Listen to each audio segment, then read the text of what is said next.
अब हम लोग बात करेंगे कि नीट यूजी 2026 में मॉक टेस्ट की क्या स्ट्रैटेजी होनी चाहिए।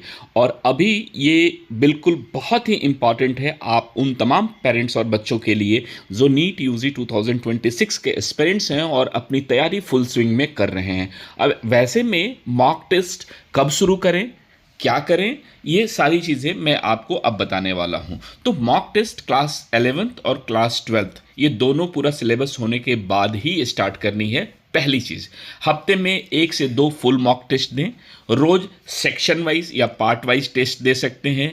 लेट शुरू करेंगे तो आपको ये बहुत ही भारी गलती पड़ेगी, क्योंकि अब मॉक टेस्ट का टाइम आ चुका है। अब आपको मॉक टेस्ट बिल्कुल प्लान्ड वे में देने की ज़रूरत है। स्टार्ट कर दीजिए।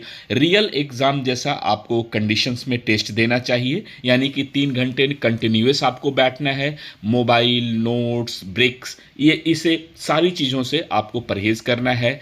और कोशिश कीजिए कि एवरीडे 11 बजे से लेके 2 बजे तक के बीच में आप एग्ज़ाम दें, या फिर आप वो जो टाइम स्लॉट है जिस टाइम पे एग्ज़ामिनेशन का टाइम होता है नीट का, उस टाइम को आप यूज़ करें, क्योंकि यही टाइम होगा जिससे कि आपका ब्रेन बिल्कुल उस टाइम स्लॉट्स को एडजस्ट कर लेगा, फील कर लेगा, प्रैक्टिकली वो ट्रेंड हो जाएगा, जहाँ पर आपको उस टाइम फ्रेम में आपको एक्टिव रहना है। टेस्ट देने से ज़्यादा ज़रूरी है टेस्ट की एनालिसिस।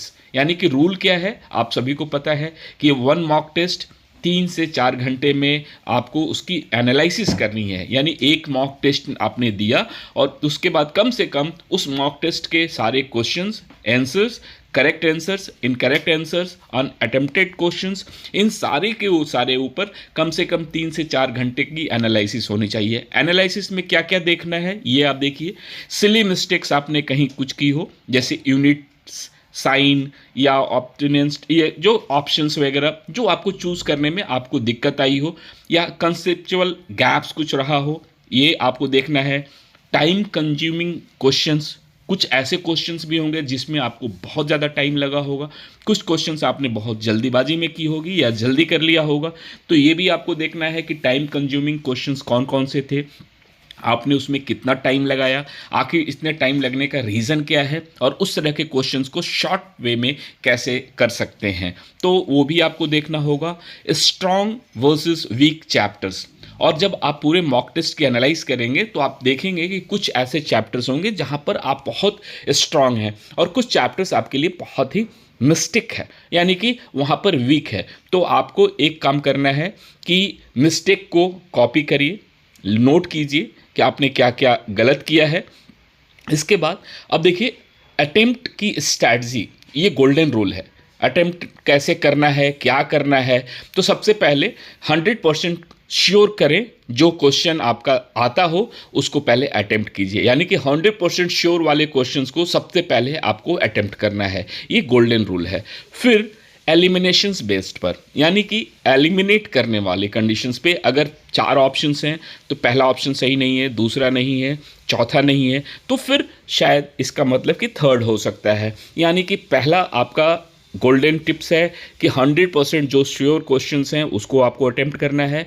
फिर एलिमिनेशन बेस्ड पर जो आपके आंसर्स आते हैं वो क्वेश्चंस करने हैं। और अंत में यानी कि गेसिंग, यानी कि 2 ऑप्शंस आप एलिमिनेट कर चुके हैं और अब 2 ऑप्शंस पे आप कहीं फंसे पड़े हैं, तो ऐसे कंडीशन में आपको उसे थर्ड अटेम्प्ट में करना है। यानी कि पहला आपका 100% श्योर, सेकेंड एलिमिनेशन बेस्ड पर, और थर्ड गेस पर। लेकिन गेस भी वहाँ पर जहाँ पर 4 ऑप्शन से 2 ऑप्शन तो आपने एलिमिनेट कर दिया है, लेकिन 2 ऑप्शन पे आपको डाउट हो रहा है, तो यहाँ पर गेस कर सकते हैं। और टारगेट क्या रखना है ये भी आप समझिए। फिजिक्स में 35 से 40 क्वेश्चंस का मिनिमम आपको अटेम्प्ट करना है सही तरीके से। केमिस्ट्री में 40 से 45 क्वेश्चंस आपको करने हैं, और बायोलॉजी में 85 to 90%। अगर आप इस लेवल पर टारगेट लेके आप अपने सही करेक्ट आंसर्स करते हैं तो ये आपके परफेक्शन की तरफ है, और यहीं से आपको रास्ता खुलता है गवर्नमेंट MBBS सीट्स का। तो आप समझ लीजिए टारगेट आपका होना चाहिए फिजिक्स में 35 to 40 क्वेश्चंस आपके करेक्ट होने चाहिए, और केमिस्ट्री में 40 टू 45 क्वेश्चंस आपके सही होने चाहिए और बायोलॉजी में 85 टू 90। तो कुल मिलाकर अगर आप देखें तो ये एक आपको मैंने टिप्स दिया कि मॉक टेस्ट में क्या आपको पैरामीटर रखना है। अब सब्जेक्ट वाइज थोड़ा मैं समझाना चाहता हूँ आपको कि फिजिक्स में जैसे कि फॉर्मूला रिवाइज करना, मॉक टेस्ट में फॉर्मूला नोट्स आते हैं।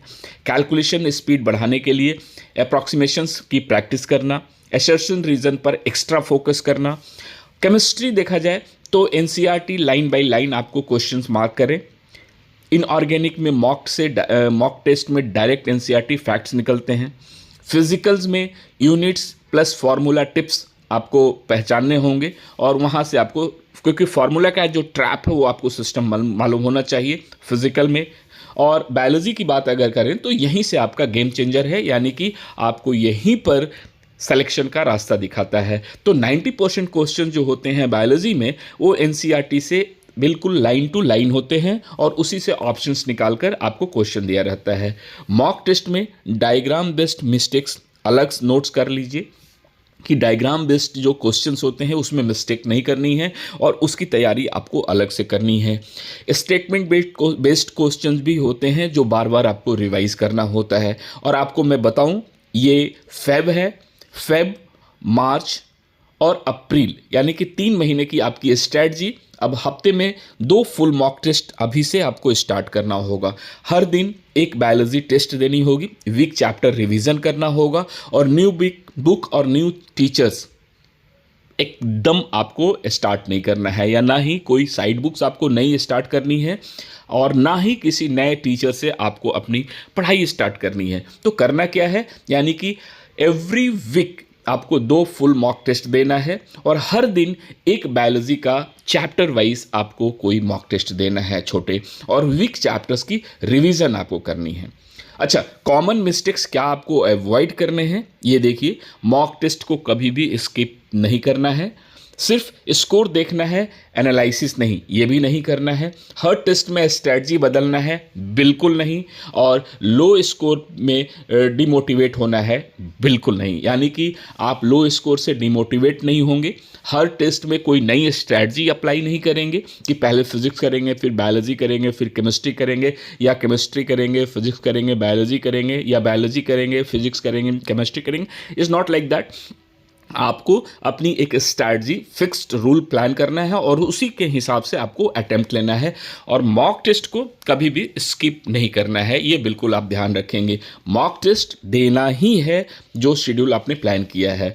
Mock test scores versus final NEET score, ये एनालिसिस आपके दिमाग में रखना है, क्योंकि यहीं से आपको बूस्टर मिलेगा। यानी कि आपने जो फाइनल नंबर्स लाने हैं नीट में, वो आपके मॉक टेस्ट से कोरिलेट करनी है। जो भी नंबर्स आपके आज आ रहे हैं, लेकिन आपको फाइनल स्कोर जो आपने टारगेट सेट कर रखा है वहाँ के नज़दीक आपको पहुँचना है या उसको क्रॉस करना है।